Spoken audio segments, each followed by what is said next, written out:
I said, hey, you know, your tobaccos are very, very unique. I think we can find a seat in the US market for them if we put them together the right way.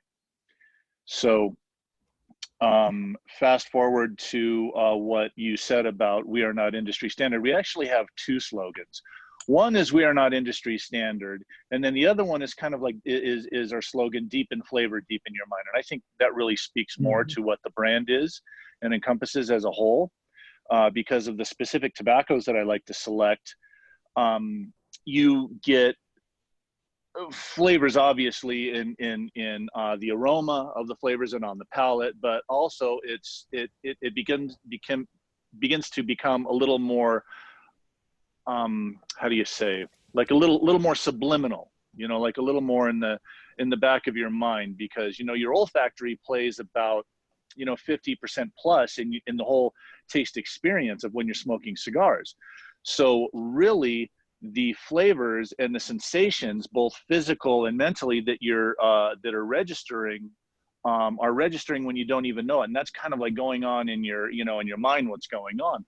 So the tobaccos that really speak to me are kind of tobaccos that really just do that. The tobaccos that jump out, that really speak something and say something, even 2 minutes, 5 minutes, 10 minutes, 20 minutes after I've, you know, had the, had the smoke, you know, in the aroma, in the nose, the olfactory, the palate. It's the ideas and the flavors and the things that start to pop up after that tobacco has been, or the smoke has been expelled. So that's really where it comes from, deep in flavor, deep in your mind, the whole psychological goings-ons with flavor.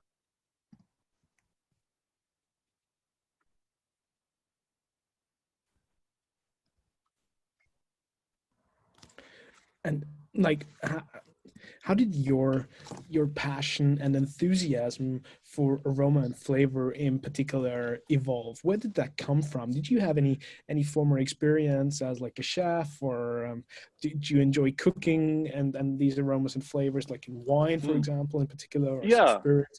Or was it just something that you were curious about? Yeah. So really, a lot of that plays in part to what I do as a whole. So it's like I've said time and again, everybody has good taste, okay, but they just don't know why something tastes good. So that's the point. That's the part that really intrigued me, especially with tobaccos. You know, as people would come into my store, or I would see habits and buying habits or flavor habits of what people liked, I would say, okay, well, you know, why is he gravitating towards that particular tobacco? Why is he gravitating towards that particular cigar? So it really piqued my curiosity to find out why. And almost like taking the cigar and back engineering it and looking at it, the types of tobaccos, the varieties that are in there, where they come from, the soils and everything. And so a lot of that was really kind of introduced to me, not directly, but indirectly, by what Henke Kellner did at Davidoff, because he speaks a lot of that language too. And it really, again, it caught my attention. So I would say, okay, well, why does he say that? You know, why does he come to these specific conclusions? And so I would do research. I would just kind of draw the line, I would draw the line here and connect, basically connect the dots to what he says versus testing and looking at tobaccos and smoking them and see what they do. And so that kind of really immersed me in that process. I realized that you have a sort of a special relationship with Davidoff, right? First of all, they're now distributing your wonderful cigars, or parts of them, here in Europe. But I also read that at some point you actually had the idea and you wanted to become a Davidoff appointed merchant, right? I did, yeah. And I did become a Davidoff appointed merchant in 2004. So where did that affinity come from? Was it just what you just described, this particular way that Henke Kellner, for example, spoke about cigars and the stimulation of the palate? Or was there something else that was sort of appealing to you for the brand? So there were a couple of things. One, Zino Davidoff, first and foremost, being a retailer, a purveyor of cigars and doing what he did, was kind of the first part of the equation, right? Because he created something that he observed through his clientele, what he was looking for and what his clientele was looking for too. So I merely just kind of followed in those footsteps of what Zeno did.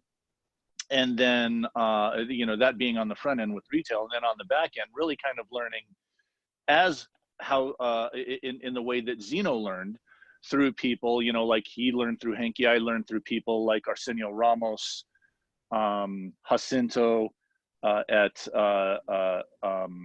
Tabsa in you know, in Nicaragua, and just you know, there were everybody around us. It was kind of like a round table, a consortium. Even back in the day, Romay and Damania, which ran a factory in Honduras when my cigars first originally came out of, when we moved them from Nicaragua to Honduras.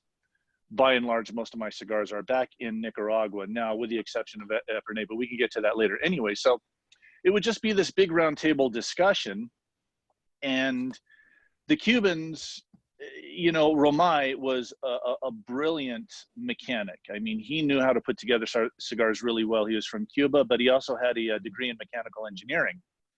So when I started talking to him things about construction and the putting together tobaccos, it really intrigued him, because, you know, he thought as an engineer, and how to create a cigar that has good combustion, that that performs in specific ways. So he really kind of led the charge on that. And then when we were sitting around, you know, with Paul Palmer, Eduardo,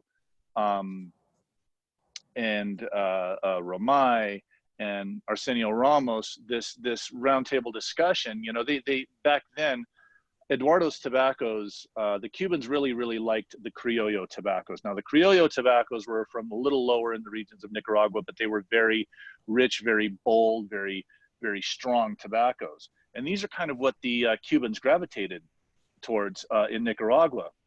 So when I had started visiting back in 2003, 2004, 2005, I said, you know, they're very good, but these are these are cigars for a very mature palate, right? And I said, the bulk of the United States, the culture, the cigar culture in the United States, likes mild to medium bodied cigars, and they tend to gravitate towards sweeter products. So I said, let's look at some products, or let's look at some tobaccos that perform with a little more sweetness, have a little more sweet character to them. So we started looking more at tobaccos from Jalapa. And back then they really didn't like the Corojo tobaccos that were growing up, but immediately it clicked with me. So as we started putting the blends together, and I started learning from them, and they were learning what I knew of the American market and how to approach it, because they did have some cigars in the market back then, but they really just hadn't like taken hold, you know, in the market. They hadn't gained like national attraction.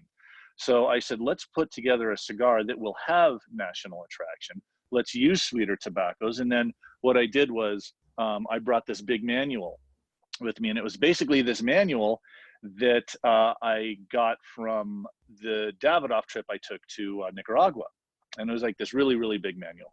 And it showed everything about tobaccos and regions, and how your palate was, sweet, salty, sour, bitter, and how it all kind of plays together. And I said, this is how we build a cigar. If we can build a cigar like this and deliver it to the American market, we can have some degree of success. And so, you know, we just started playing around.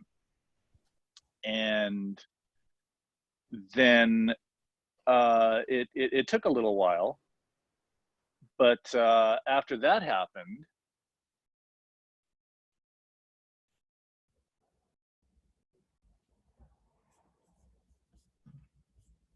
Dion, just a second, you muted yourself. that was weird. No, perfect. Yeah. Now we're Okay. back on. Yeah. So really, what it was I took the ideology and laid it out in front of them, and they kind of looked at me, you know, like, oh, this gringo. I mean, it really, you know, what does this guy really know what he's talking about? So they kind of had a wry little smile on their face and like, yeah, fine, you know, we'll do whatever you want. You're a client, you're a customer. So we did. And then the first year that I came out with Illusione, 9 out of the 10 cigars rated 91 or higher in Cigar Aficionado. It was the highest rated cigar that had ever hit Cigar Aficionado at the time, you know, as far as a linear review of all the cigars within a book. So I went back to them, and then they were all, you know, they were like, wow, this is great. So it was really kind of like an exchange of ideas. And that's when it really just, you know, opened up. You know, that's when we really completely opened up and started looking at all the tobaccos and really getting down to specific types and styles. And it was, you know, again, it was kind of like this big round table discussion that we would all participate in. And it made us all better, you know, and it still continues to this day. What I'm curious about is, you mentioned before that you had that feeling that some people were probably looking at you like the gringo who comes down and wants to do his own Right. cigar. And I guess you were pretty early on in that movement of people going down to either the Dominican Republic, Nicaragua, Honduras, and start an own brand. Like the whole boutique brand thing was still pretty new back.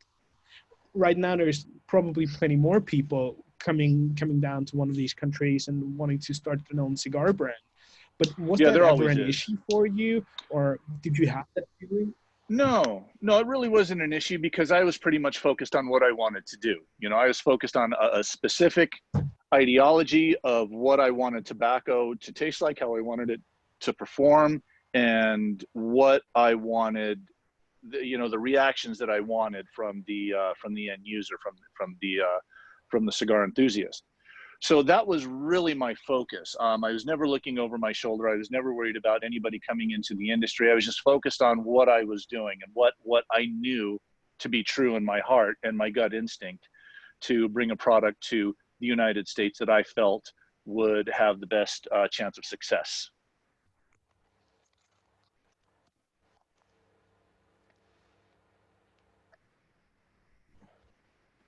I think that's also a very interesting point that you mentioned, thinking about the end consumer and about the market when coming up with the ideas for your blends. Like when we spoke with Pete, for example, he was more like, I gotta make a cigar that I like, and eventually somebody else will enjoy it as well. But And that's very true. Did you have? Yes, Does it feel the that's same correct. for That's you very as well? true. Yes, and he's very right in saying that, because you honestly do have to have a cigar that you enjoy to smoke. I mean, because everything I make has to have my signature on it, has to have my individual, you know, my thumbprint. And I have to be able to look at somebody like you in the eyes and say, yes, I truly enjoy this cigar. I want you to enjoy it, and this is why I enjoy it, and this is how I think you should enjoy it. These are the points that I see when I make this cigar, and just it's a little bit of enlightenment when it comes down to, I guess, you know. Yes, I enjoy it. I mean, now, like, I don't purposely go out to make a cigar that is like strong, you know. I mean, like real full body. There are companies, there are people out there that's pretty much all they do. They make a full bodied, rich, heavy cigar that has a lot of physical, that affects you in physical ways. La Flor Dominicana, you know, Lito Gomez is a master at rich, full-bodied, spicy, but very complex cigars. But, you know, in the eyes of a retailer, that comprises a very, very tiny portion of the market. You know, because again, I'd say about 80 to 85% of the cigar enthusiast likes, you know, mild to medium-bodied cigars. And then you have 15 or 20% left, you know, that like these full, big, rich, you know, very mature cigars.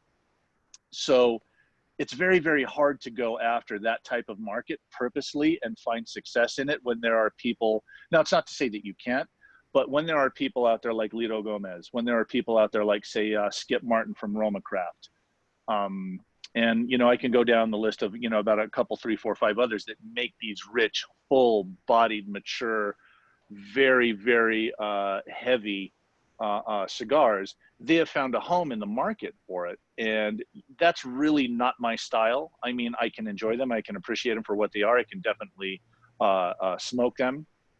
But by and large, my tastes for producing cigars lie right into the mild medium.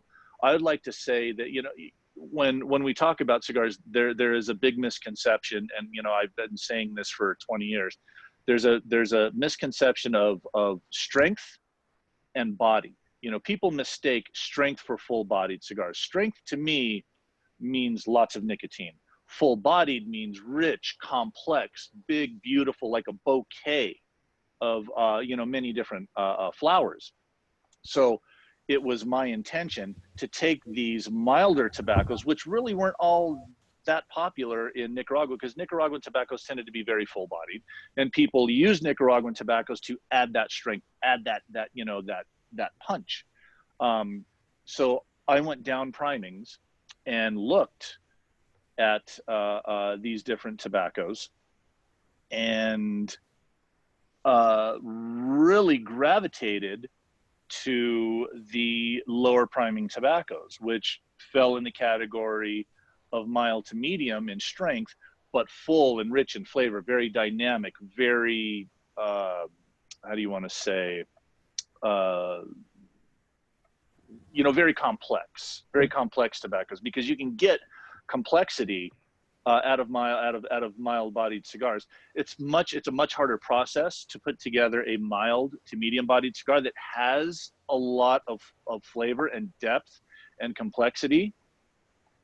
As Henke said, and it's one of my things that I still say to this day, it is very, very easy to make a strong cigar. It's one of the easiest things you can do in a factory, or if you have access to materials, to make a strong cigar. Now, is it necessarily complex? It's really up to the blender on how you put it together, but easiest thing in the world is to make a strong cigar.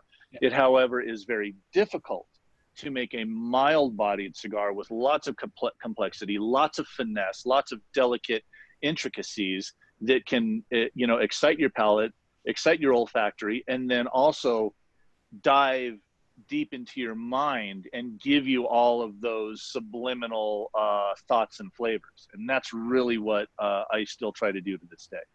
I think that's such a wonderful point that you brought up here, and such a wonderful distinction between the nicotine strength of a cigar and the intensity when it comes to aroma and flavor, the complexity. And I guess it's a misconception that's pretty widely spread in the cigar industry. As always, Dion, we have plenty of questions coming in from all the people through the chat box. Sure. We will unmute some of them. So I'll just bring up a couple of questions, and then maybe we can dive into the complexity part that you just described a little more. Sure. We had a question regarding the name Illusione, how that came about. Maybe you want to go into that a little bit.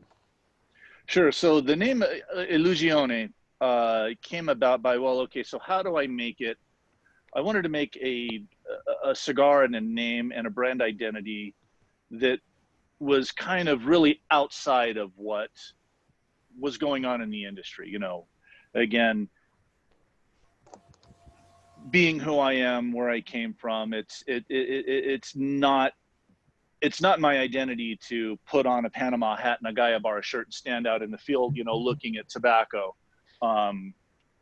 because that may be perceived as, you know, I might be trying to sell you a bill of goods. I might be trying to pull the wool over your eyes, because that's kind of like the first thing what everybody does is to say, okay, I'm legitimate. You know, I'm standing in a field of tobacco. I know, you know, so wow, that just brings immediate legitimacy to whoever that is. Well, I kind of wanted to start in a different manner, and along with the name Illusione, you know, kind of a little mysterious, kind of a little cryptic, kind of an illusion, you know, of sorts. And I said, okay, well, I could use illusion, but, you know, I might have some problem with that. So how can I make it interesting and different, you know? So half my family still lives in Italy, in Torino and Val d'Aosta.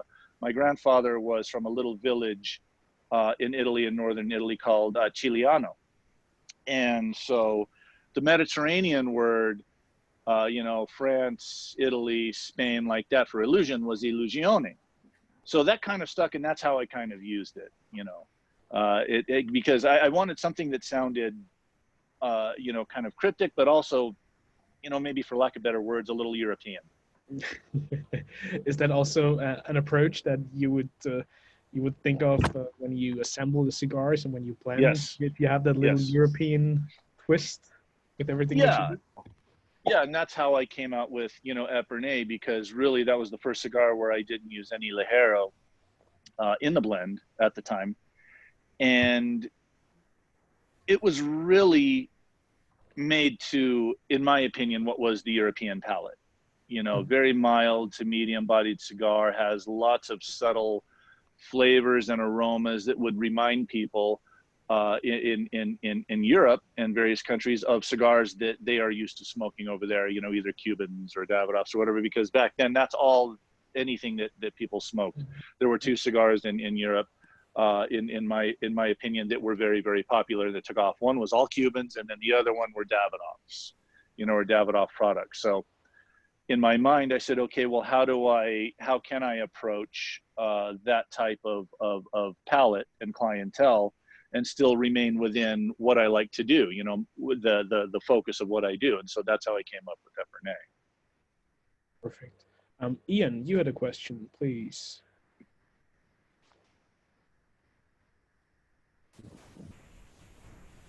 I'm smoking the Hope 10, which I had when I was introduced to it by Eduardo at Puro Sabor 2017. It's a lovely cigar. Mm-hmm. I think I've got about 2 left, but can you tell us a bit about the blend of that cigar and how you made it?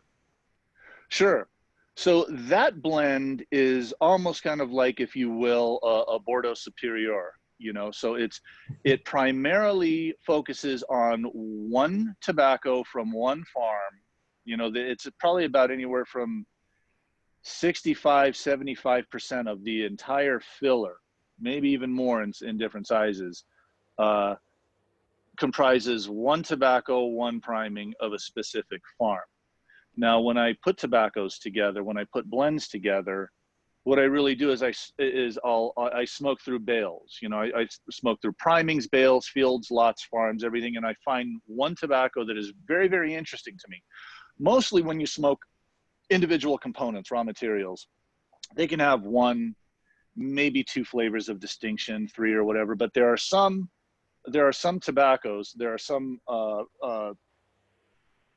farms that you can get tobaccos from on specific primings that are almost complete. The tobacco itself, the one priming of tobacco is almost complete in flavor, aroma, characteristics, and everything. So what I do is I build around that flavor profile, and that's kind of what I did. Well, no, that's not kind of what I did, but that's essentially how the Haute 10 was made, and that's kind of how like all the Singulare varieties are made too.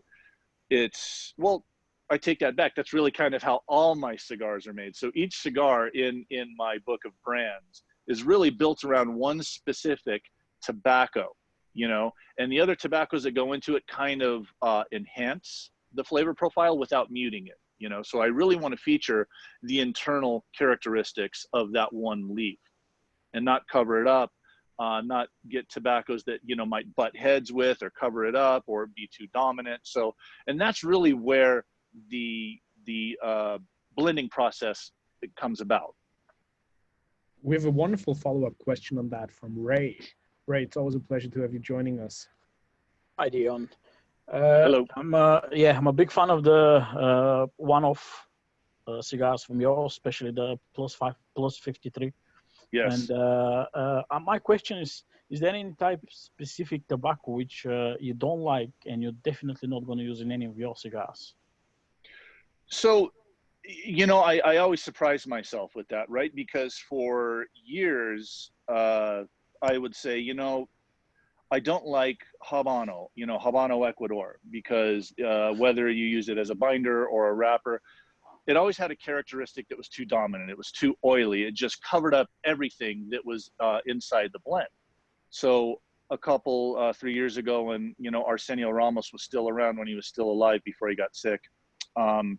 He had a great little way to, when we procured the Habano, to the Habano wrapper, to put it through a fermentation process, final fermentation process, which kind of softened the edges. You know, it still kept the characteristic of the tobacco, but it just kind of brought the spikes down. You know, like if the flavor would spike this way or that way, it kind of brought it into a bandwidth that was easily malleable and usable, that would play well with the tobaccos that I like to use from Aganorsa, because normally when I would use or just experiment with the Habano wrapper, it completely overshadowed and completely just covered up the types of tobaccos that I like to use on the internals of the cigar. So after Arsenio Ramos did this little fermentation process on it, and I used the wrapper on you know, in conjunction with tobaccos that I like to use, it really became just a flavor component of the cigar, not the dominant flavor of the overall blend. And so that's kind of, you know, you know, I always have to keep my mind open, because, you know, if you ask me, like, say, okay, well, what tobacco do you just not like that you won't use in your cigars? And it's not necessarily that I like it, because I do like it in other people's blends, in other companies' blends. I just don't like it with the tobaccos that I use, you know, that in conjunction with my tobaccos. And that particular tobacco is broadleaf, Kentucky broadleaf. It can be very dominant. It has a nice natural sweetness to it, but it can kind of get almost a little bit of a charry flavor towards the last third of the cigar, which I kind of find unpleasant. But other people have been able to use it in their blends to a great degree of success.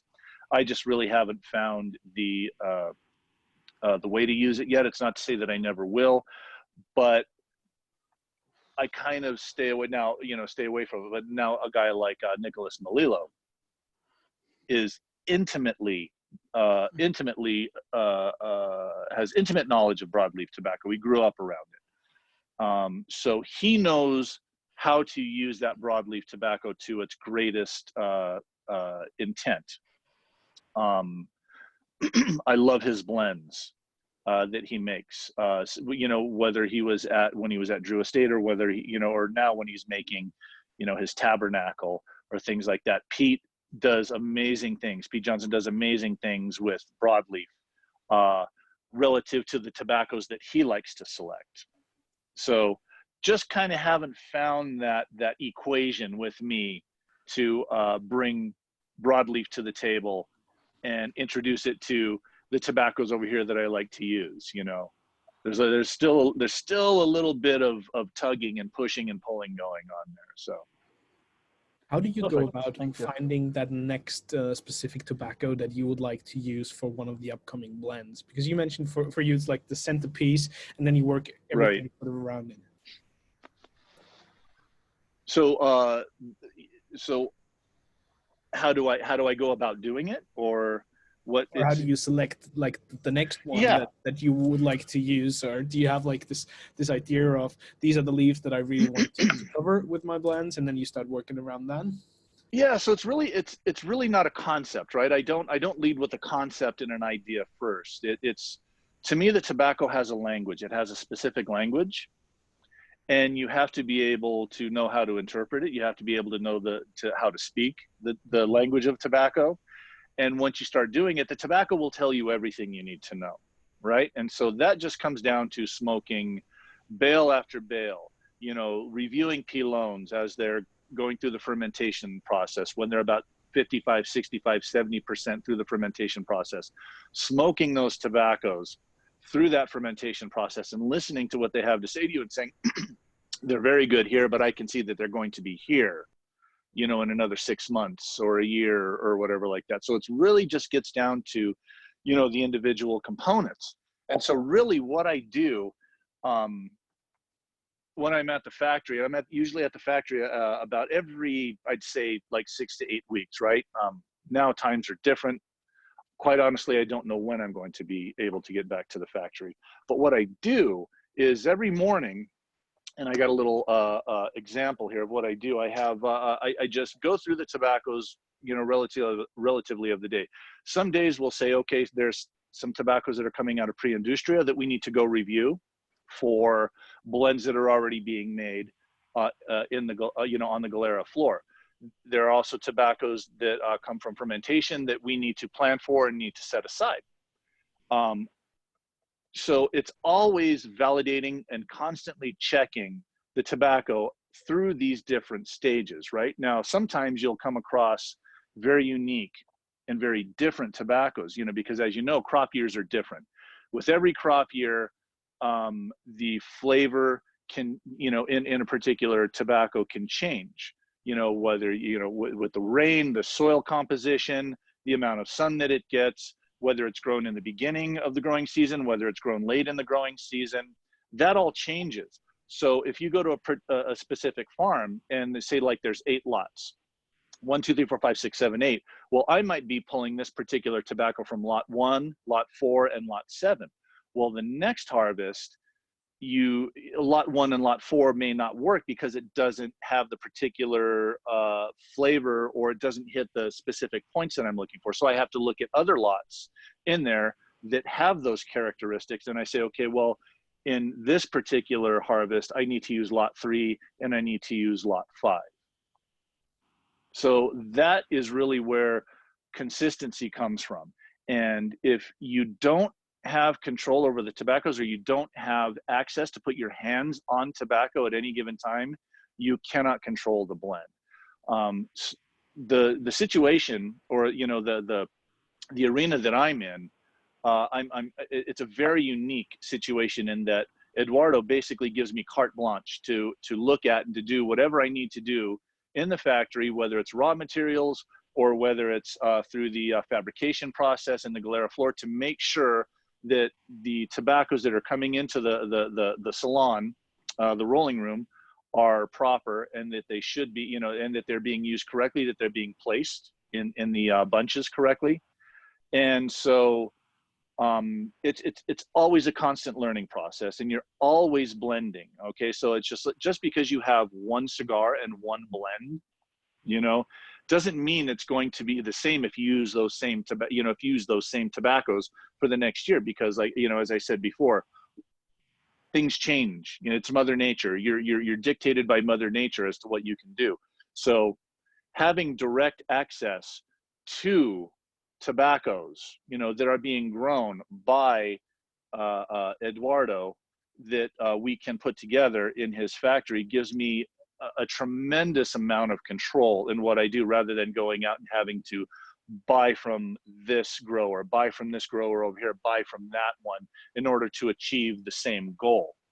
So it makes my job a little easier, but at the same time, there's a lot more work involved. I don't know if that really makes any sense. It's easier, but it can be difficult at the same time, because you have to rely on your palate and your taste, and where these tobaccos lie relative to what the cigar has to taste like, the blend has to taste like, in order to achieve that quality and that consistency that you need, whether it's 2 weeks ago, 2 years ago, 2 years from now. It all has to maintain that consistency of flavor. I also know that you have very strict standards when it comes to the way you would like your cigars to be rolled, and like the standards that you request from the rollers and the people working the Galera floor. Right. Yeah. So there are some, now everybody, you know, in every factory, every salon manager or a maestro, you know, a keeper of the blends, they have specific ways that they like to have things done. You know, we do what's right for our blends, which may not be what's right for that person over there in that factory. It may not be right for Padron. It may not be right for my father, but for what we do, this is how we see it. So if, you know, as rollers come from other factories and we have to retrain them, we're not saying, you know, we're not telling them that they're bad rollers. They're excellent, excellent rollers, but in order to achieve the goal that we need in order to make the cigar right, we need to modify just a little bit the way of how you may bunching this particular cigar. And usually it's just the position of a leaf in the blend, how it is bunched, the weights of the tobacco. You know, there's a lot of things involved. And, you know, the rollers, the buncheros, they pick up on it immediately. They know exactly what to do, you know, because that's their job. They're professionals. And in order to be that level of professional, it's a quest of knowledge, and we're all seeking that knowledge. And the good rollers really like to participate in that, you know. So it's something that's kind of very exciting. You also kind of get a little, you know, attention or a little pullback from some buncheros or some rollers saying, well, you know, I've been rolling for 30 years. You know, how, you know, you can't tell me any different. It's like, well, no, you're right. I can't tell you different. But what I can tell you, you know, and it's not me telling them directly. You know, I don't want to be that, I don't want to be that colonialist that stomps all around the factories and wagging my finger at everybody saying, you're doing this, you're doing this, you're doing this wrong. There's a chain of command, right? So we all sit down and we say, okay, this is what's happening. This is what's going on. You know, Harold, let's go talk to this bunchero out here and, you know, enlighten him to the way that this cigar needs to be done. And, you know, you put it in the right way and they're like, oh yeah, I totally get it. No problem. Got it from here on out. Easy, you know? Not easy, I can imagine at some time. Right. But very important to keep the consistency and your exact idea of how you would like your cigars to be, right? Yep. Ian, you had a follow-up question. Please bring that up. Thank you. I've been smoking for a long time, probably sort of seriously for about 6 or 7 years, but I started when I was at university. You're talking about sort of the flavors you pick up and even partway through the fermentation process. Do you have any techniques for sort of developing your palate? Because I know what I like, and I pick out certain flavors, but I'm not picking out much of the things that other people talk about. And I just wonder if there's some way you can improve your palate. So really, you know, it comes down to it. It's really, flavor is all subjective, right? It's hard for me. Like, say, if I'm reading a wine review of a particular wine that I like, and somebody says, you know, like I could pick out currants and raisins and blueberry or blackberry or things like that. But when they start getting into, you know, hints of rust and pencil and ship's hull and anxiety or whatever these descriptives that they use, you know, they kind of lose me, right? So you know, it's all kind of about word association or something that you can associate that flavor to. So particularly with, let's say, Criollo, right? Criollo tobaccos, they have a different way of speaking to you than Corojo tobaccos. So I can be smoking one component of a tobacco, you know, one component of tobacco in a particular farm, and all of a sudden, you know, it may not be now, but I'll take a puff. This is not lit, but pretend I took a puff and I expelled it. And I tasted it, and all of a sudden, maybe 15, 20, 30 seconds later, I'm like, wow, that just reminded me of when I was a kid and how I was standing out in the outfield and I had my baseball glove on and I was chewing that little, you know, piece of leather string that was on my baseball glove right there. It tastes just like that leather string. So it's really kind of associating flavors, right? It's not necessarily saying like, oh yeah, this tastes like a chocolate bar, or oh, this tastes like a cherry, or oh, this tastes like a jalapeno. It's a little more subtle than that. You'll get hints, you know, and that's kind of what it is. It's just an association. It's not a hard definition of what that flavor is. It's, you know, it's very subjective, and everybody is different. Everybody picks up different things. So me putting together tobaccos, it's, if I can get, you know, 3, 4, 5, 6 different types of, you know, flavors, be it them flavors that you can immediately taste on your palate or in your olfactory, or something that might remind you of something later back in your mind, that's really what I'm trying to achieve. Thank you. Do you have any techniques, though, for sort of tasting? Do you use the rest Yeah. of it a lot? Yeah, I do. I do. So I'll kind of give you a little 101 of what I do in the factory, what I do every day. So I like to keep tobacco around, you know, all the time. So whether I have them send me tobacco or whether I'm reviewing tobacco in Nicaragua, it's all about going through and tasting the components. So what I will do is, this is a Viso Corojo 99 from Jalapa. So what I'll do is, I get you down right here.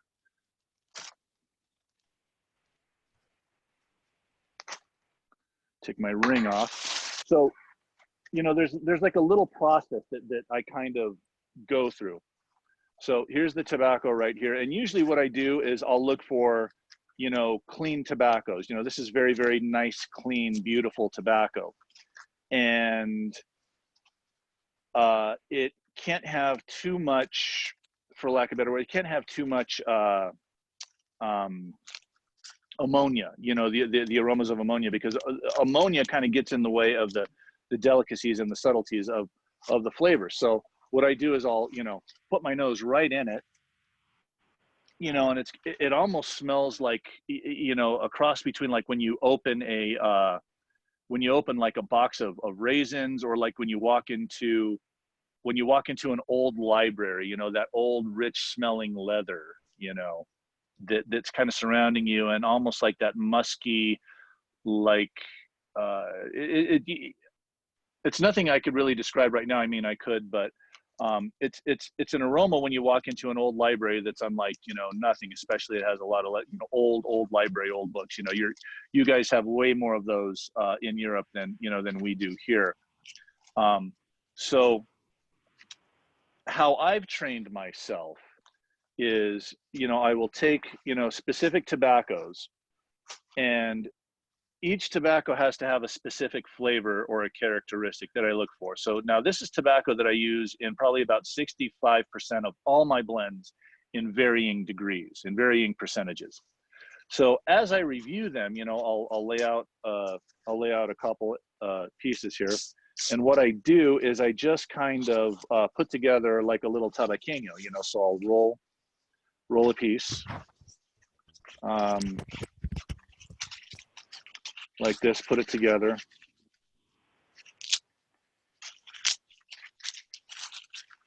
And this is all one component. This is all one type of tobacco again. So as I do it, I put together this little, you know, this little cigar, if you will.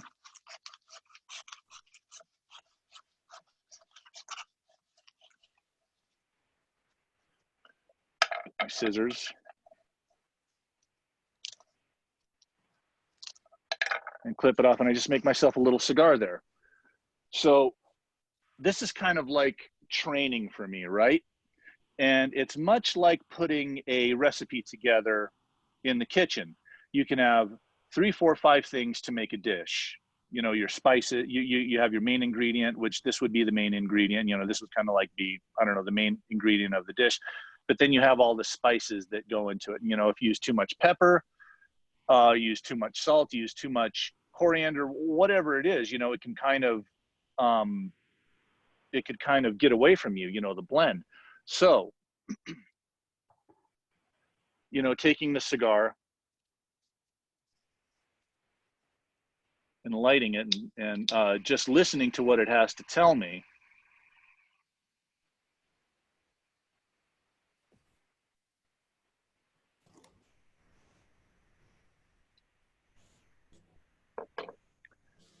And you just kind of have to meditate on it for a little bit. You have to kind of think about it. You have to listen to what it's telling you.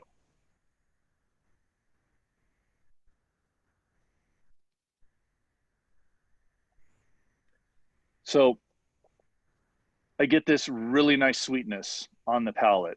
It's got this nice little earthy tone, earthy undertone to it that comes from it. It has this nice, you know, again, that what we talked about earlier, that leather quality. It's got really nice aroma.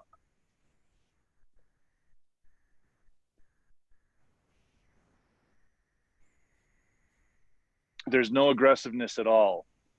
it's a relatively clean finish, but it has lots of character. It has lots of flavor. So, you know, again, not trying to say, okay, I'm trying to find this flavor or I'm trying to find that flavor. You know, what you say, it's like basically people say, well, you know, I don't get blueberries. Where do you get blueberries? I mean, how do I, you know, how do I train well, you really don't train yourself. It's just, you have to rely on what you know, because everybody's chemical composition in their body, you know, it depends on what you ate earlier, whatever. You just have to listen to it. You have to smell it and just, you know, kind of let the tobacco do what it wants to do, you know, not try and overthink it, and just say, you know, one thing: is it pleasant? Is it achieving what you need that component to do in order to match with the other tobaccos? So, you know, as you smoke it, it'll get a little richer. There's a good amount of strength to this particular tobacco. Now, this one here, I can tell, even though that it just says Corojo 99, I use a specific lot next to this one. This would be a particular farm in Jalapa called La Mia. I recognize it because I recognize the taste. It's a little stronger. It has a little more leathery characteristics. So I would use this in conjunction with my other tobaccos, but it would be, you know, as kind of like as a spice, you know, as a component, something that you would put in, you know, in your soup to give it that little more depth. You know, it's all about building layers. You know, you always hear chefs talk about building layers. You know, we add this, you know, we add the oil, we add the onions, we add the carrots, onions, and celery. And then we do that. Then we put the spices in and wake up the spices. It's all about building layers on layers on layers.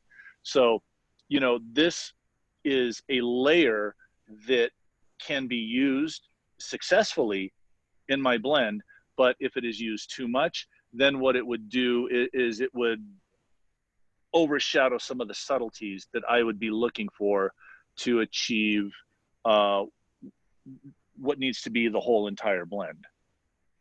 How do you go about positioning a specific leaf, like the one that you just rolled up, right in the bunch then? So different cigars, depending on the types of tobacco you use, have to be positioned differently, you know, because Ligero tends to be very thick. You so put it in the middle. Generally, you would put it in the middle. That's correct. But you also have to pay attention to the texture. Some Ligeros can come very high off the plant, but so it could be a smaller tobacco, but you know, it could be you know, because Ligero tobaccos, depending on the type and the variety, can be either very, very small or they can be very, very large. So for us and what we do, and I got this a lot from Nestor Plasencia, yes, it depends. It's important of where the leaf comes from the plant, but it's very, very important as to the texture. The texture is very, very important, okay? So you can have a very, very big leaf of Ligero, but if it's very, very thin, it's going to perform in a different way, right? So if it's a thinner leaf, then what you probably wouldn't want to do at that Ligero is put it directly in the center of the bunch, because the problem is that not being such a thick leaf, it's going to catch and it's going to combust faster, and it'll cause combustion issues. So you might have to lay it differently within the placement of the, you know, of the leaves, you know, that are going into the bunch. Dion, I think this is such a special opportunity for all the guys joining us tonight here to have this really in-depth one-on-one session with you here about the tobaccos and how you go about tasting them and building that knowledge. Because as you perfectly described before, like for me, and we were talking about this in earlier calls, it's really about building that sensory database in your head. Yes. About, like, for me, coming from the wine and spirits industry first, and then cigars was more like a passion that evolved into something else. I'm constantly building on this portfolio of aromas and flavors that I build into this database, and then you can sort of connect dots. And as you mentioned, sensory is pretty much finding a vocabulary to describe what it is that you're perceiving. and to build that knowledge the way you did, I think is spectacular and really an inspiration. We had a couple of comments regarding aroma and flavor. One was from Robert. Mm-hmm.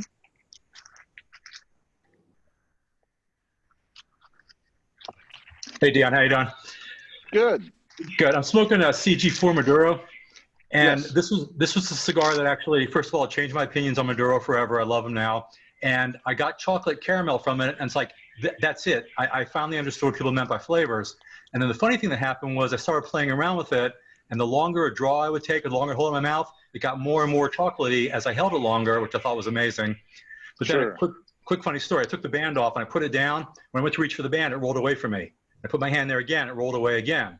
And then I moved my hand back and forth, and the band would roll back and forth. And then I would turn it 90 degrees, and the band would move 90 degrees. So I thought, I get it. These cigars are magic. So when you say you picked the name because of a mystery, you nailed it. 5 years later, still smoking them. Yeah, That's thanks. funny.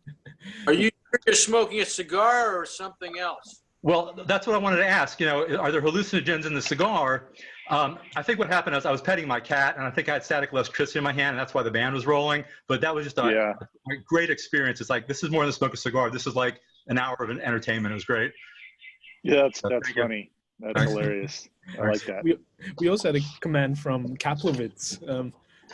First of all, regarding your perfect hair day, and then something in regards to aroma and flavor. Kaplowitz, please fire away. Oh, I'm here. Okay, sorry about that. First, Dion was wondering if barbershops are closed there as they are here. Yeah, we're closed here. So how are you so on point with the hair? And we'll get that out of the way real quick. You know, I got a lot of time. I got a lot of time to perfect, you know, everything from my hair to hygiene to, you know, we just don't have a lot going on right now. So, I mean, I just, I got to look for things to do. And so maybe I took a little more time with my hair. Maybe not. I don't know. Look, you know, I pretty much wake up like this every morning and it looks like this. Dude. Yeah. You know, so. And the other comment I had is fairly moot because you touched on everything, Dion, but it was in regards to smell, taste, and how much of taste is aroma, and carrying that forward, how much your sense of smell ties to your memory and your whole database. And that's why it's so subjective. We don't have necessarily. It is. No, you're absolutely right. You know, flavor really, really is subjective. And if you don't know this guy over here, this is Noah Kaplowitz. He has a little blog spot, Kaplowitz Media, and we do from time to time. We do a little podcast. I'm sorry, could you downplay me anymore? Yeah. And anyways, it's a good podcast to listen to if you don't want to hear anything about cigars. But if you want to hear things about like shoelaces and furniture and, you know, just little neurotic paths that we go off on, that's it. You know, it's not what we're doing here right now. But anyways, getting back to what you're talking about and what's been touched on by other questions here. Yes, flavor is very, very subjective. And look, we all, you know, when we go to a restaurant and it has this extensive wine list, right? This massive wine list. And you're kind of out of your element. And, you know, there might be some things on there. Again, you're reading these flavors and these descriptions of what this wine is. You know, never be afraid to ask your tobacconist, you know, this is what I'm looking for. This is what I like to smoke. What do you have that I would find that is that would intrigue me? You know, that's like this, but maybe goes off in a little different direction.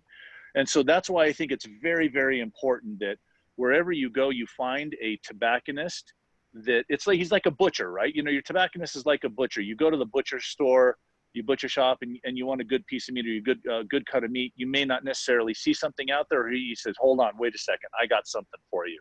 He goes in the back, he takes it, he's like, here you go, try this, you know? So, pardon me. So that is, sorry, I want to kill these calls in here so we just don't get these all the time. Yeah, so it's about having that relationship with your tobacconist or your butcher or your sommelier, to where he knows, okay, Reinhard, I see you like these types of cigars, but come here, I want to show you something. I think you're really going to dig this. You know, this is a cigar from over here.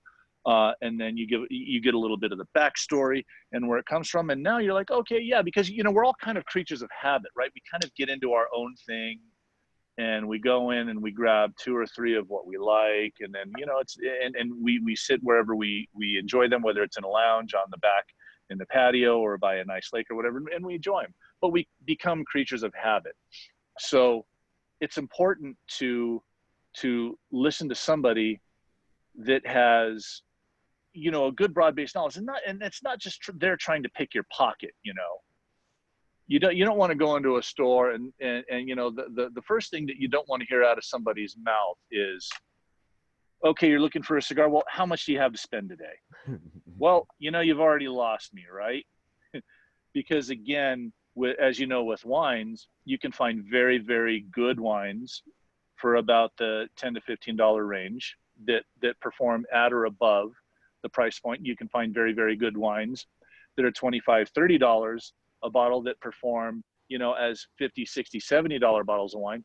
So the thing is, you don't want to go backwards, right? You don't want to pay $20 for a cigar and have it perform like, you know, a cigar that, you know, you paid $6 or $7 for, and it's, you don't get any more satisfaction out of them, because now you feel like you've been, like your pocket's been picked. So it's up to really that tobacconist to kind of lead you through, if you don't know a lot about cigars or tobacco or what you like, to really hone in on those flavors and you know, be open to experimentation in the humidor. Try something. Not everything is going to entice you. Not everything is going to be a home run for you. But what that does is it gives you a knowledge base that not only you can go from, but your tobacconist can go from there and say, okay, well, we went to this extreme over here and we went to this extreme. You like it more like right in here. So based on those characteristics, we have a whole bunch of cigars that will, you know, make you happy in that arena.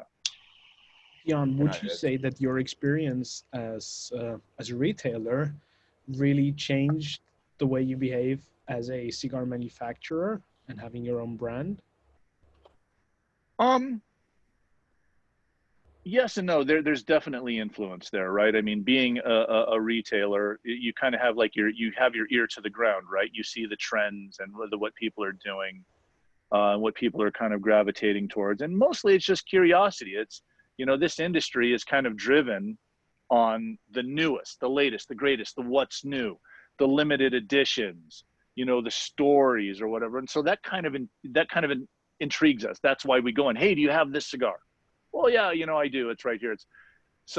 It's not necessarily that we're seeking out the quality that we're looking for. You know, as individuals, we're almost beholden to the excitement and the new things that are in the market, you know, because there might be that one thing out there that, oh my gosh, this is wonderful. And I'm going to buy everything I can. So, you know, like when I go to my next turf or my meeting, hey guys, look, I got the last 20 here, and, you know, start the bidding right now. So, I mean, once you can get past that hysteria and that constant searching for like this magical unobtainable thing, you know, and just get down to brass tacks, what you like, what agrees with you most, what do you like to enjoy you know, your cigars with in the environment, maybe with a companion of a liquor or a tea or a beer. You know, it's a very personal thing, right? And you really shouldn't be influenced into that hive mentality. You know, one year everybody's wearing members only jackets. The next year everybody's wearing Armani, AX. You know, it kind of like moves. It's like this herd mentality. You got to kind of break yourself away from the herd and, you know, create your own sense of what you like, you know, and stick by it, you know. Yeah. Absolutely. Yeah, I think so.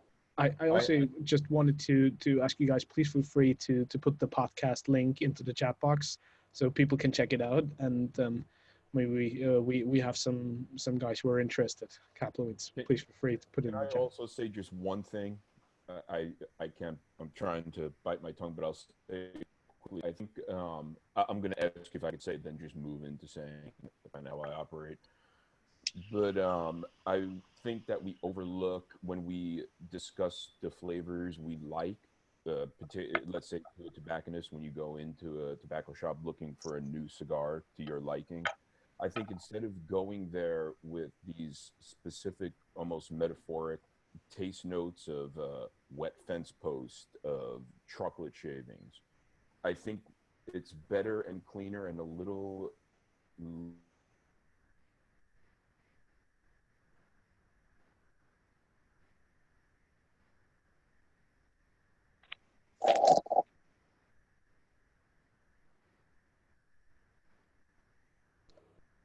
I think we just lost you for a second. Yeah, we did. Are we okay? Now we can hear you again. That Okay, part Lost you for a second. And no, that's my stuff. Sorry about that. But basically what I'm saying is to not get swept up in the kind of romantic language of these metaphorical flavor notes, tasting notes, when we're trying to expand our horizons by relating to a tobacconist, if you're lucky enough to get a good one, what you're looking for in a cigar. Kind of. Yeah, just because you're not necessarily tasting the same thing that the guy next to you is tasting, even though you're smoking the same cigar, doesn't make you any less of a cigar connoisseur, you know, because if you're enjoying it, that's what it comes down to most. If you're enjoying it as much as the guy next to you is enjoying that cigar, that's all that matters. Right. That's it. But to chase these notes down a rabbit hole, this like pencil lead and stuff like that, you're better off going in there and removing pencil lead, looking for something bitter, something dark, dark chocolate. But instead of saying that, say the primary notes, the primary senses. So there's language, yeah. There's language in blending that you know, a lot of people use: sweet, salty, sour, bitter, heavy. You know, 5, 6 very general components that really I can whittle down to in my cigars, right? In my blending process, the things that I have to look out for, which are probably more important than, again, it's easy to taste nice things. If something is right, you know, right, it's immediately right. But you can get tobaccos where you're smoking through them and go like that and like, wow, man, that tastes really, really good right out of the gate. And then all of a sudden on the finish, in about 10 or 15 seconds, it kind of leaves like this sourness, this coating on your palate, right? And the more you smoke it, the more it can compound, right?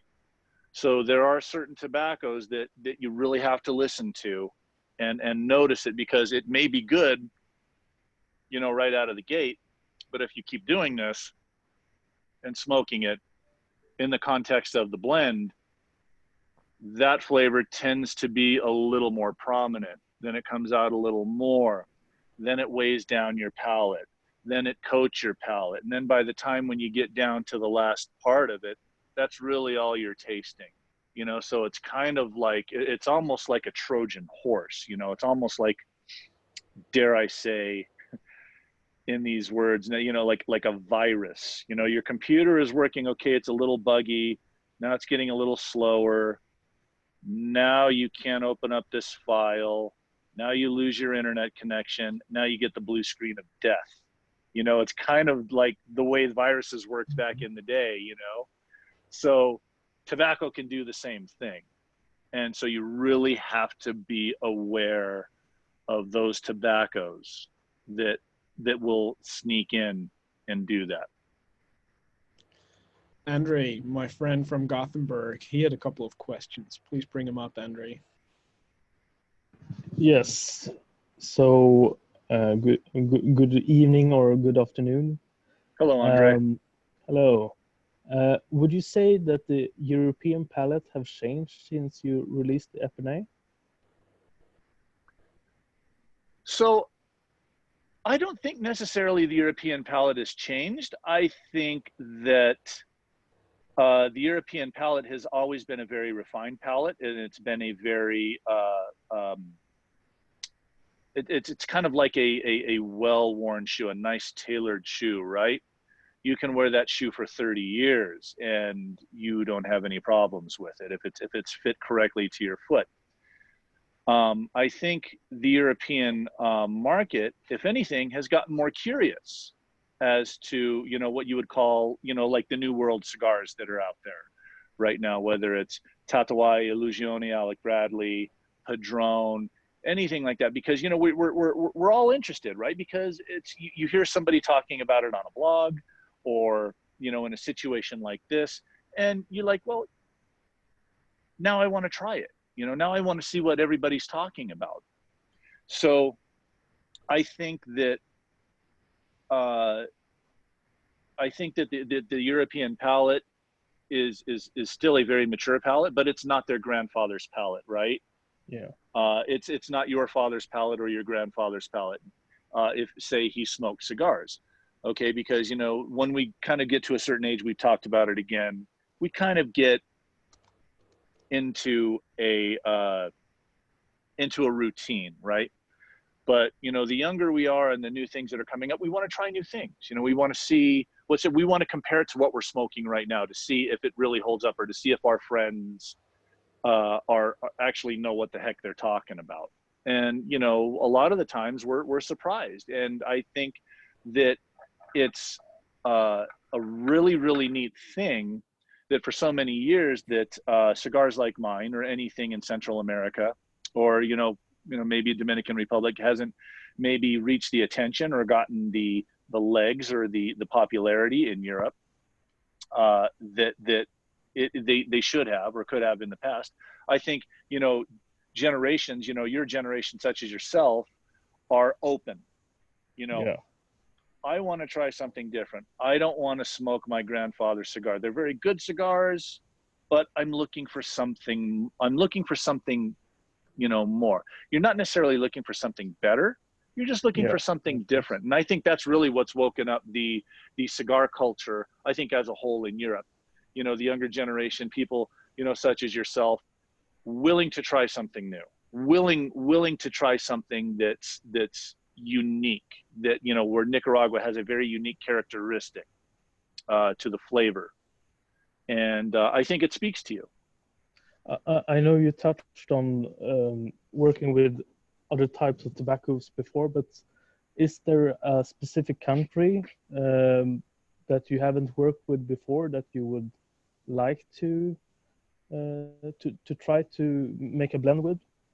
Yeah, so I mean, you know, through at least my retail, you know, career, I've smoked pretty much every Central American, South American tobacco that's out there. You know, Brazilian tobaccos, Arapiacas, your tobaccos even from Bolivia, Ecuador. You know, I've pretty much, you know, smoked through all those. Mexico, Dominican Republic. Of course, for us being America, Americans, we just don't have the access to Cuban tobaccos. Now, when I go to Nicaragua, we can and do get, you know, Cuban tobacco, whether the Cubans, you know, that work for Eduardo bring, you know, leaves of tobacco back, hands of tobacco back. We, you know, whether we bring seeds back, we tend to like to use, as a rule, first generation seeds. You know, this was the way we used to do it back in the day. So the farmers would bring first generation Corojo seeds back from Cuba, and then they would go into the ground in Nicaragua. They won't taste the same. You know, they won't taste the same as Cuban tobacco because the soils, the chemical compositions, the pH levels are different in Cuba. But you get a very unique and diverse, a variety of types of tobaccos with these. I mean, you could drop a Corojo seed, say like, okay, in Jalapa. There's two farms next to each other. One is farm X and one is farm Y. You could put this Corojo seed in farm X and it comes up beautifully. You could put the same seed in farm Y and it'll have a lot of the characteristics of the farm next to it, but it might just be missing one or two components, you know, and that really just comes down to soil composition. So coming back around to your question, the tobaccos that I would like to, you know, experiment, yes, of course. I would like to experiment with some Cuban tobaccos. I have experimented with some Cuban tobaccos. Cuban tobaccos actually play extremely well. They play really nice. They get along in the sandbox together with Eduardo's tobaccos. But unfortunately, you know, with the availability that, you know, we get, you can only make 2 or 3 cigars, you know, with it. And sometimes you only need 1 leaf of that Cuban tobacco associated or in the blend with the tobacco that I like to use, which just adds another dimension, a level of flavor. Would you say that the rotation crop affects the taste of the tobacco as well? Absolutely, absolutely. So crops grown in the beginning of the growing season can be completely different than crops that are grown at the end of the growing season. So if you're growing early, you know, if you have a 3 or 4 month cycle of growing, your first month's crop could be completely different than the last crop that you pull out before the winds and the rains come. And again, that's because you get longer hours, you get more sun, maybe the rain's starting to come in, you know, you get more rain, the tobacco gets bigger, you know, it might wash out the tobacco a little bit. So, I mean, yeah, there's a lot of things that you have to pay attention to when you select those tobaccos from the different growing, the different harvests, the different growing seasons.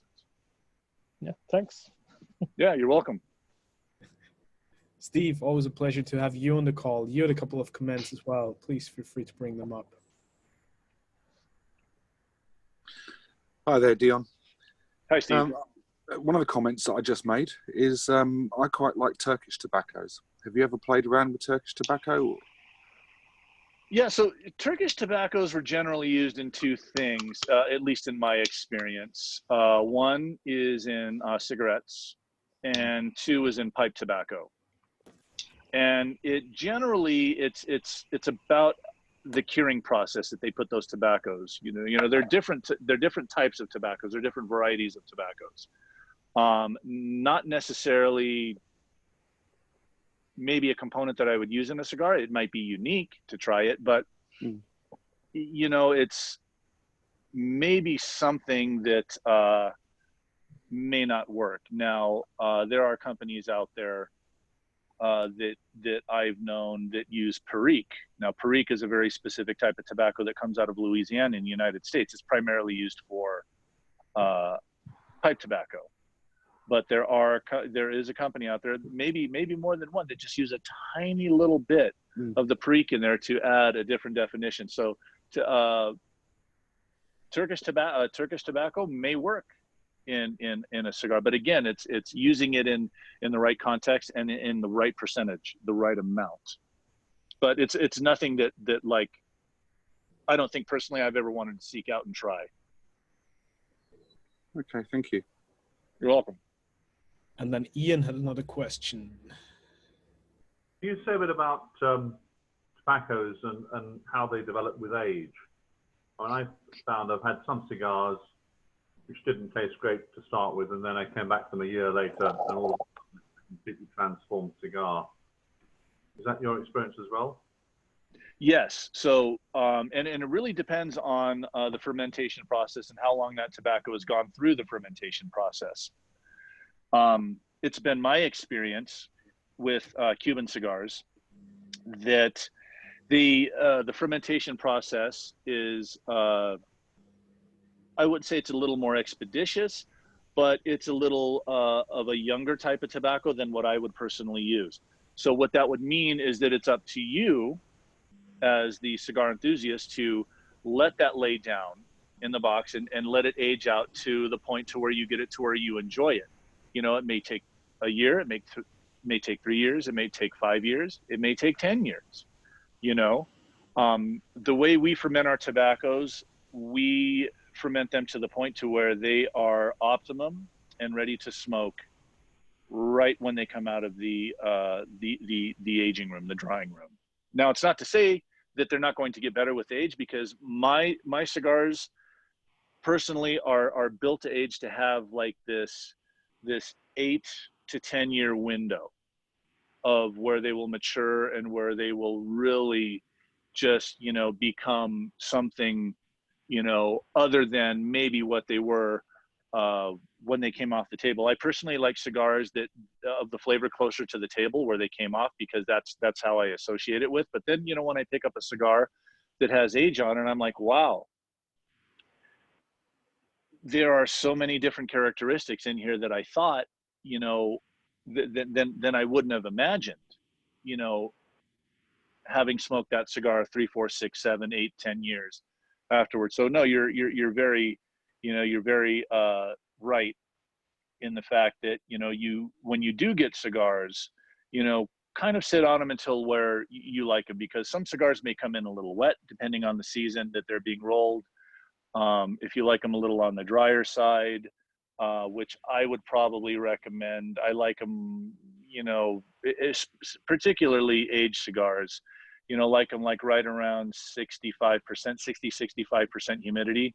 What that also does is the lower humidity will kind of stop the fermentation process, you know, in a little cooler temperature. So, you know, if you keep it in a nice cool area, controlled area, in my opinion, with my experience in my, you know, in my cigars, if you keep that environment controlled and you can control the aging in it, you will be able to see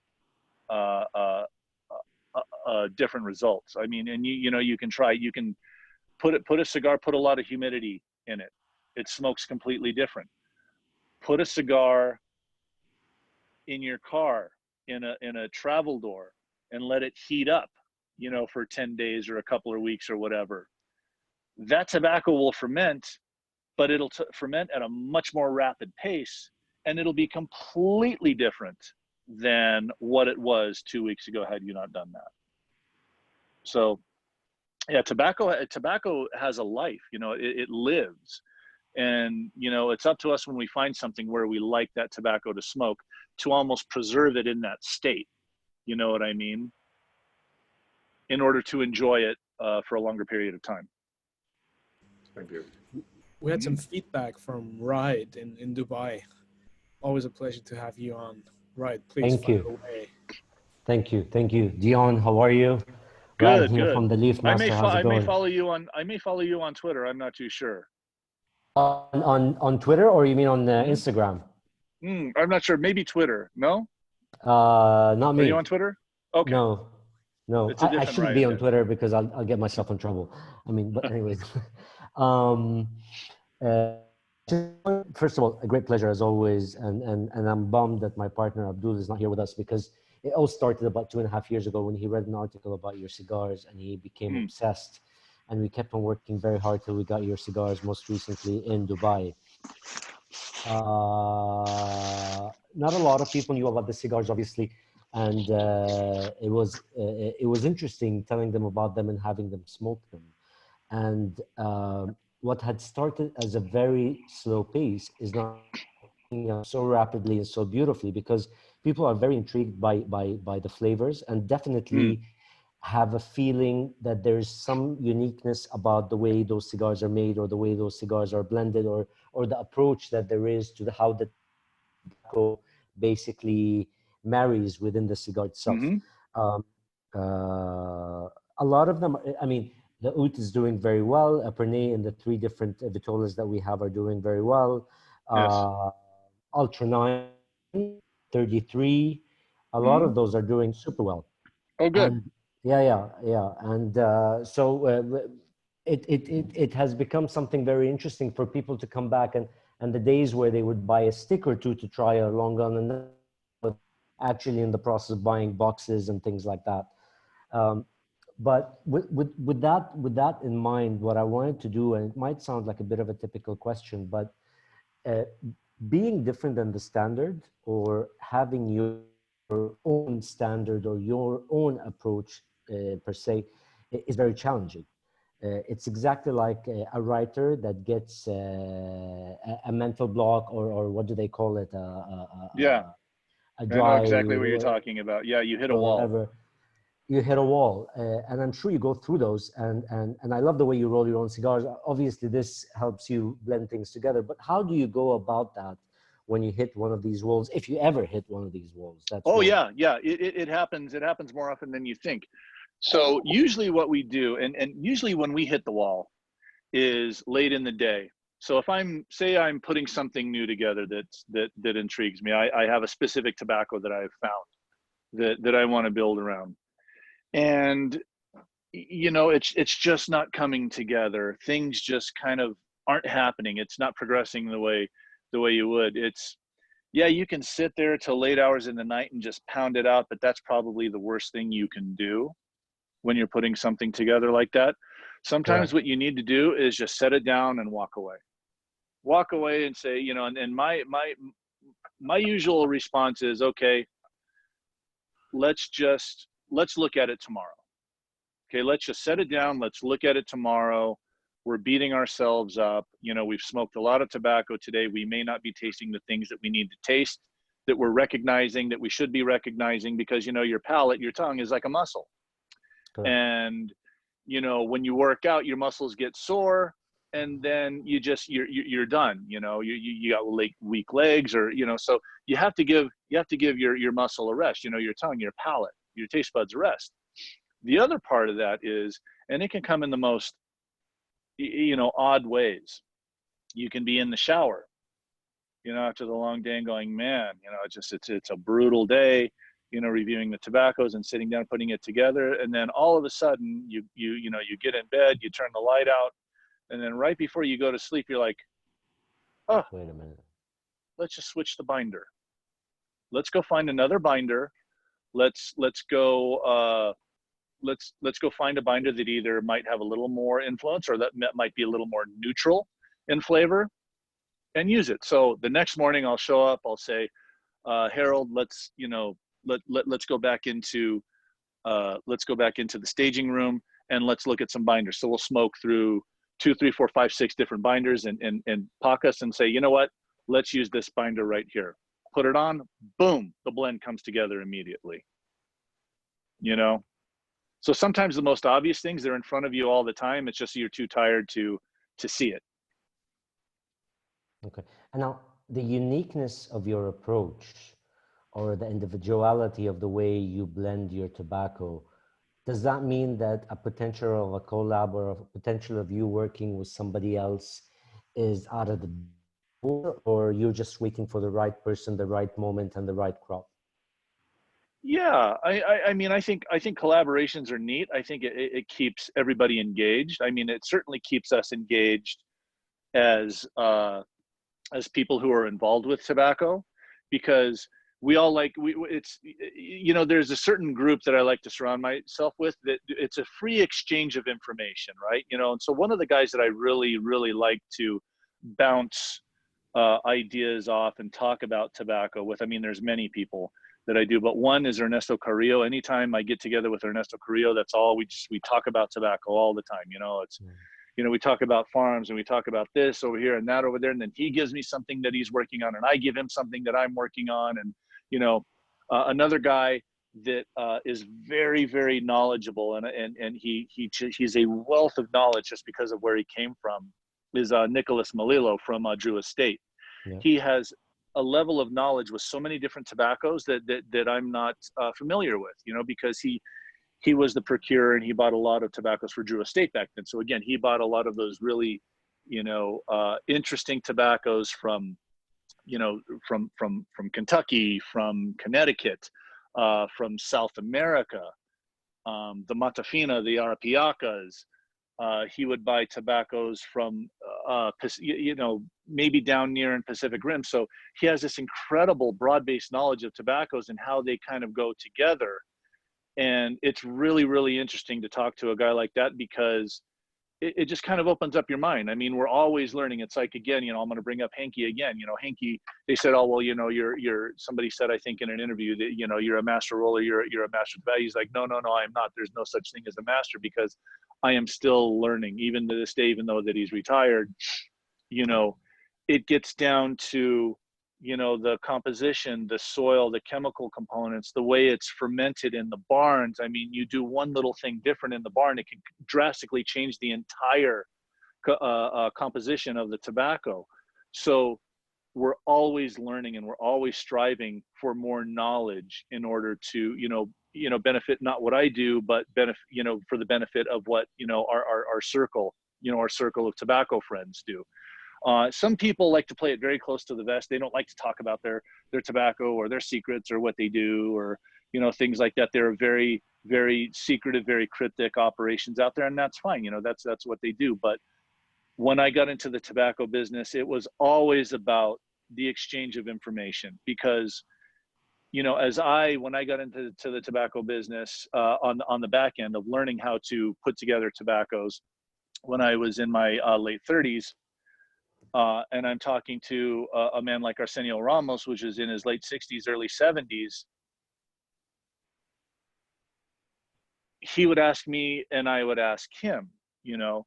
Now, the great thing about it is, if you don't ask, they don't say. You know, a guy like Arsenio was very willing to offer up any amount of information that you asked. You know, he would answer any question that you would give him. But if you didn't ask him, he would not volunteer that information, you know? So it was interesting in that regard, about the exchange of knowledge, because I know back in the day, he would sit down and Picarillo, and this guy and that guy from this factory and that, they would all sit around and they would all have tobacco laid out. They would talk about tobacco. They would talk about the old country in Cuba and what they did. And, you know, they were all exchanging information. So it was a very, very healthy, neat thing that they were around. And I kind of wanted, you know, when I heard about them doing that, I kind of wanted to keep that same tradition going, you know. So some people would say, you know, Dion, you really shouldn't talk about, you know, the farms or the lots or the fields, because you're going to give away our secrets. Like, well, no, not necessarily going to give away our secrets. They might get that tobacco, but they're going to use it differently than I would use it. You see what I mean? So even though if you get that material and use it in the context of how they like to smoke it, it necessarily is not going to be, the outcome is not going to be the same as I would use it in the finished blend. So the last point I wanted to mention to you, and it's a funny point. I've had. First of all, thank you for your answers, and thank you for the last point. Sure. Very, very informative. But one funny point I'd like to mention to you is I had a client that just developed an amazing liking for the Ultra 9.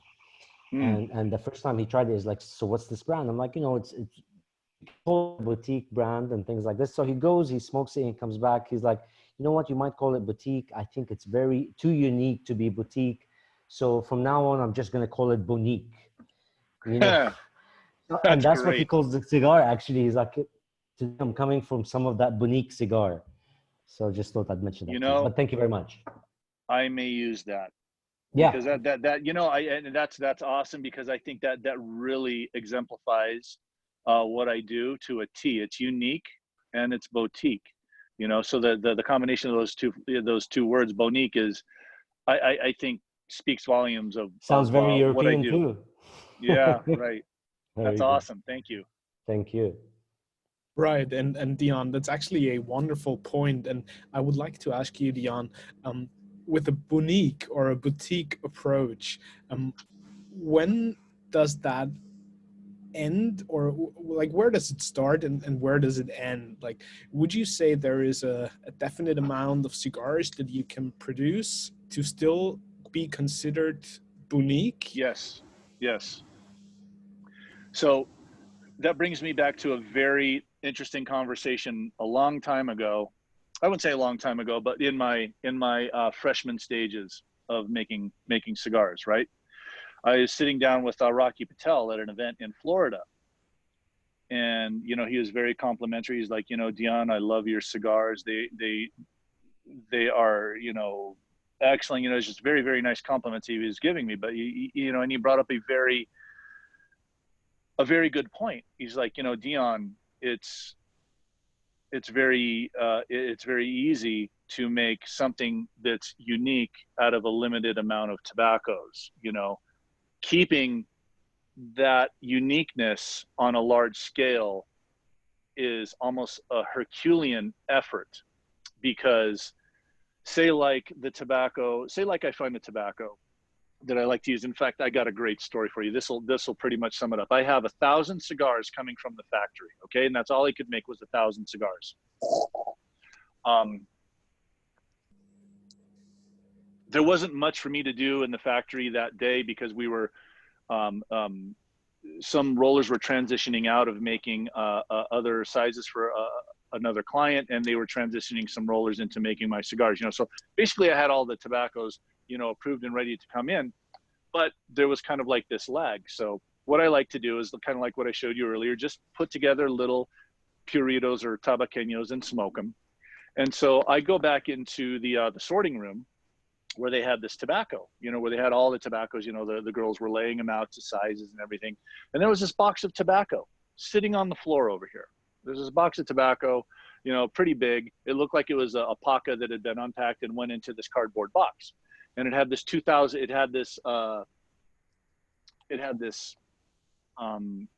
of paper on it that had in huge letters 2006. So I go grab some, I go back into the office and I just start rolling it and I'm smoking it. And I'm like, wow, I'm like, this is really, really cool. This is really interesting. So I go to Harold, the salon manager, and I'm like, that 2006, is that Corojo 2006? He's like, yeah. And I'm like, well, how much do you have of it? He's like, of that tobacco, of that, you know, of that crop, of that variety. He's like, that's all we got.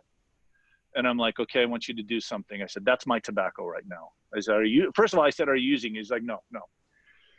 So I said, I want that tobacco. I said, let's go into the office. And I go, we're going to sit down and we're going to take the Ultra blend.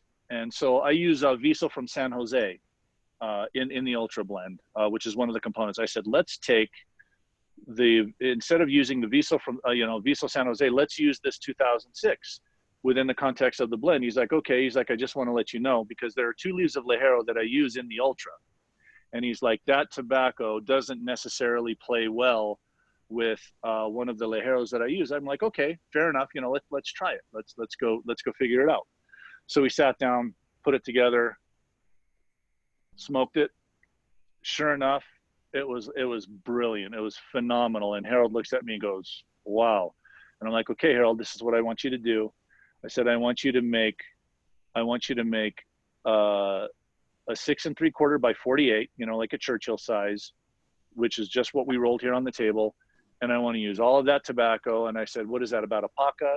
You know, and he's like, yeah, it's a little bit less. I'm like, so I did some quick calculations. So I said, well, that'll make about 1,500 cigars. He's like, yeah, maybe 1,000 to 1,200. I said, okay, make me 1,000 cigars of that one, you know, using that one tobacco, that one substitution. And they're actually going to show up here in about a week or so, but that's it. You know, and again, that's the uniqueness of the tobacco. I could only make 1,000 cigars of that. Now, could I replicate or duplicate that blend in the future? Probably, you know, depending on if you know, Eduardo decides to plant 2006 in that same area, you know, in that same farm. And if it comes out the same way, It may not, but you know, that just goes to show you, getting back to what Rocky said, you know, you can only be as unique as the type of unique tobaccos you have. So, I mean, I can select, say, like if I wanted to use the 2006 tobacco, and I wanted to make, instead of 1,000, I wanted to make 10,000 cigars. Well, now I have to kind of like open my bandwidth of where I want the cigar to be. So it's really not going to be what it is. It's going to be something different. So what the tobacco tells you is not only the flavor that it has to give you, but also the amount of materials at your disposal to use. So when you're a guy like Rocky, when you make, I don't know, it makes like 30-40 million cigars a year, it's a much harder task to find those tobaccos, you know. So instead of you know, for what I need for production, I may need 50, or I may need 150 bales of Viso San Jose to get me through, you know, the production for that year. In Rocky, he may need 3,000 or 5,000 bales of that. So your consistency is going to be much wider. You know, you know, instead of staying right here within this bandwidth of flavor and tension of flavors, you might have to expand out, you know, more. So that's a real, you know, that's a real mental process, and it's a headache. It's like, okay, well, I want to make this many cigars. Well, the first question you have to ask is, do we have the tobaccos to make that many cigars? You know, and as you scale up production, you have to be able to say, you know, to either say, yes, we have enough, or saying that, okay, well, we're going to have to use a different tobacco in order to achieve the same, the same result, the end result. Sometimes it works, sometimes it doesn't, you know, and so you're only available to make as many cigars as the types of tobaccos and what you're looking for, I guess, you know, is what I'm trying to say, you know, within the context. And that is like such a wonderful point, because you mentioned limited editions a bit earlier in our conversation, and there's quite a few producers who they would actually come up with a certain cigar and a limited run, because it's highly achievable then, and when people just want to get their hands on that cigar. Right. For you, it's a totally different approach. Like you just say, if I have a certain amount of tobacco, let's just use it and make as many cigars as we possibly can, and ultimately that's just what we're going to get, right? Right. So okay, now again, you know, back to the question is like, am I able to make that cigar in the future? Well, that depends on many factors, right? And by the way, there was a question that came up, says, who gets those 1,000 cigars? I do. Those are for me to smoke only. I'm not selling them. Nobody gets them. Those are like my little private stash. I mean, so if you want one of those cigars, I don't sell them. If you see me and I got one in my pocket, I'll give one to you, you know, but that's just kind of like the way it is. It's kind of like back in the day, that's kind of like how Carlito was. Like, this is my cigar. This is what I'm making. You know, you want an opus? The only way you can get an opus is if Carlito gave you an opus. Or the only way that you can get a Trinidad back in the day was from, you know, the man back in the old country. But so to your point, the first limited edition cigar I made was the Singulare Phantom. And that was from a specific farm that Eduardo and his farmers were overseeing for another factory, another company. And so what they were doing was, they said, you know, they kind of co-opted it, right? And Eduardo's farmers grew it for this particular factory.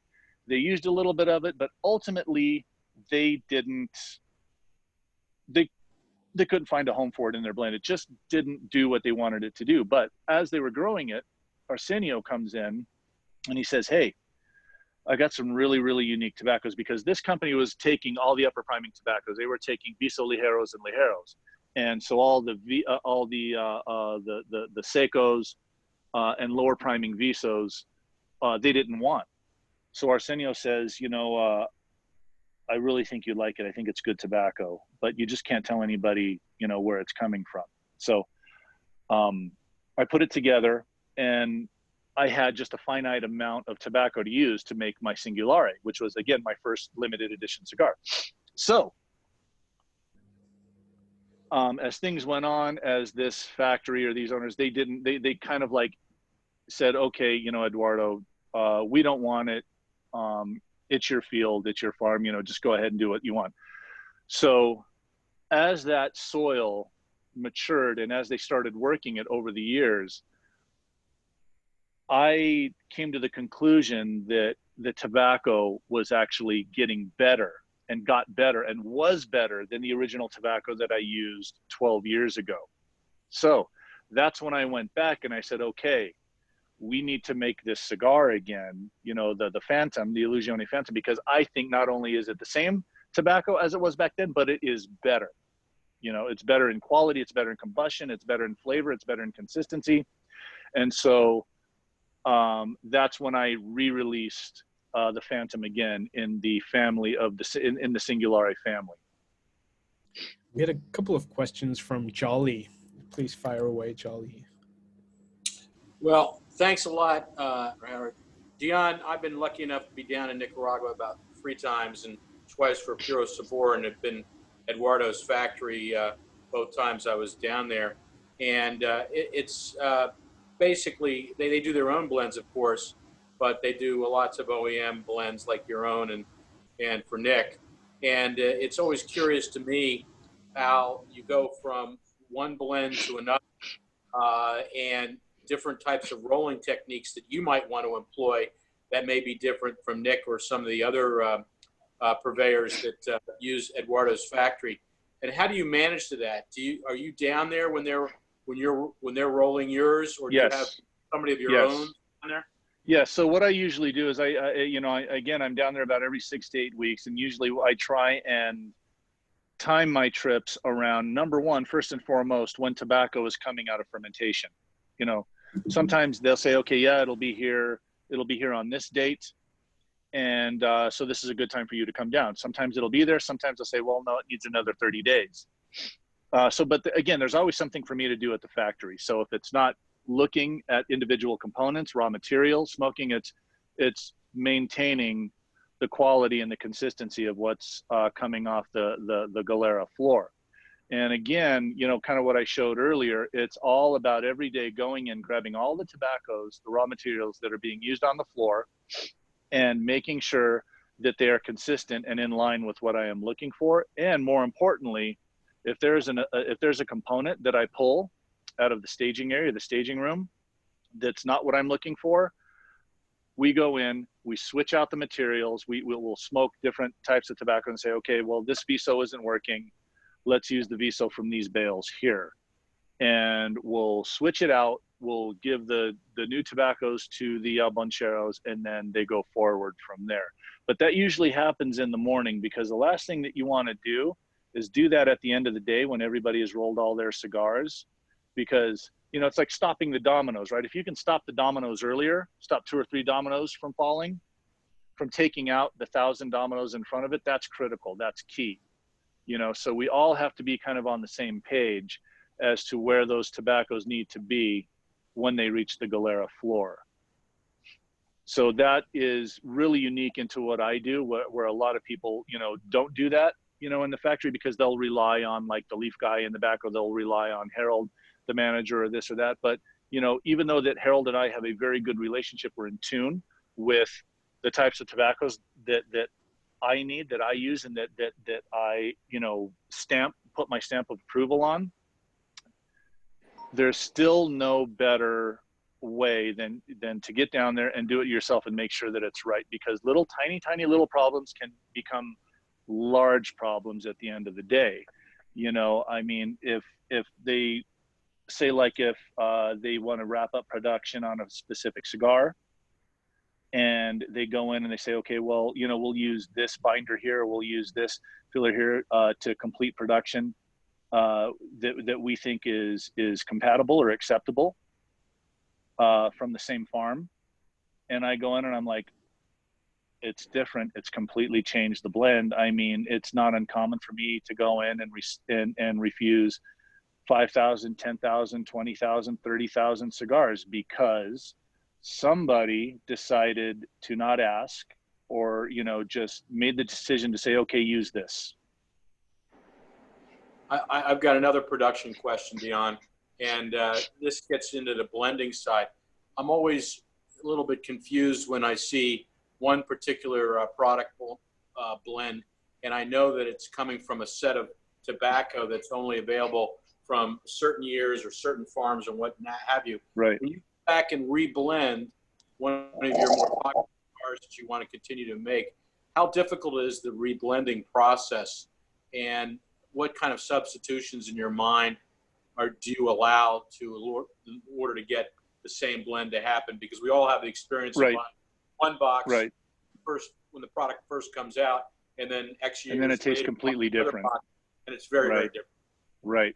So again, you know, the unique advantage that I have is that I'm able to put my hands on any and all tobacco that Eduardo grows, right? So I have an intimate knowledge of the specific types of tobaccos, but more importantly, what it comes down to is it comes down to taste. Okay, so as I showed you earlier when I was rolling components, like say one particular type of component, it has to hit 4, maybe 5 points in order for that tobacco to be integrated into the blend. Now, I'm not saying I'm using completely different tobaccos. I'm talking about going to the farm, and instead of using lot 1, that I go and use lot 8, because lot 1 may not be what I'm looking for anymore, but lot 8 is giving me all the characteristics.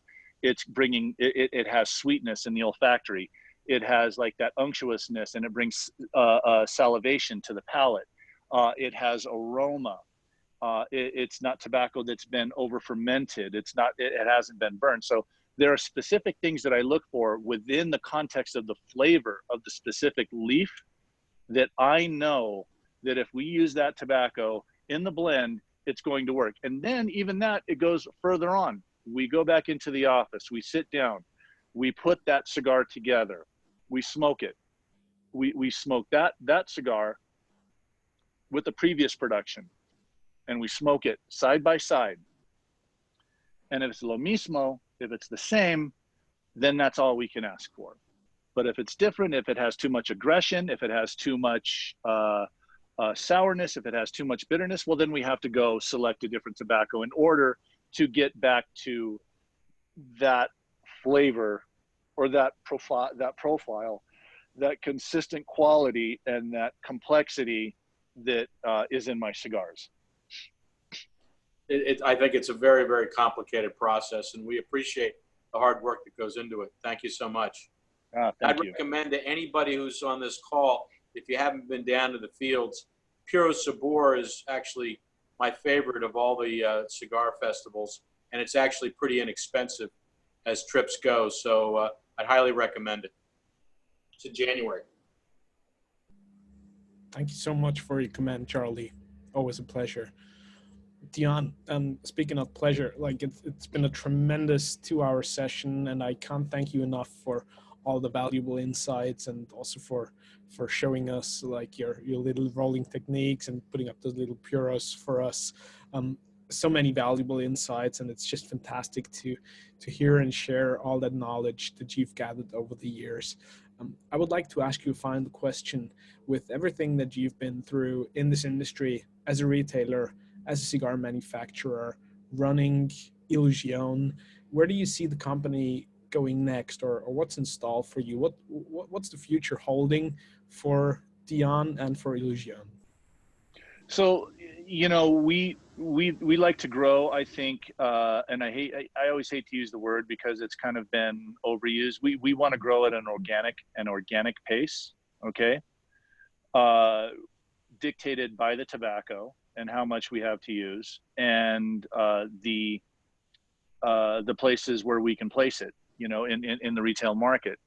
So, you know, if you were to ask me a question, could we be making more cigars right now? Could we be deeper with sales in the market and have more stores? Yeah, definitely.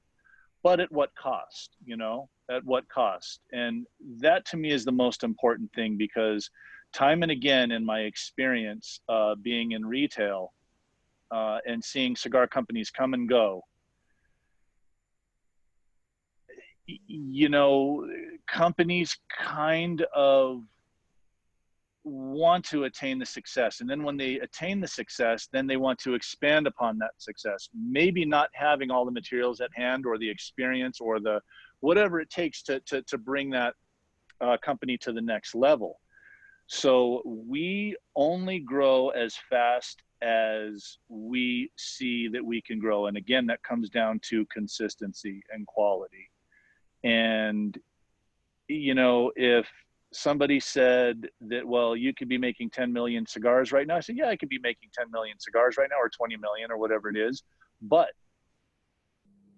where will I be in 3 years or 5 years? Will the blends have changed so drastically because now I'd have to compromise my quality and by using laterally using different tobaccos in order to achieve what, you know, I think would be the same end result? Or just to say, you know what, nobody out there knows what they're smoking. We're just going to make them, and we're just going to do whatever it takes with advertising, with deals, with selling cigars, with getting them out there, with blanketing the territory and pushing ourselves to the front, you know, because once you get to a point and then it kind of gets out of your control, then you're at the mercy of the market.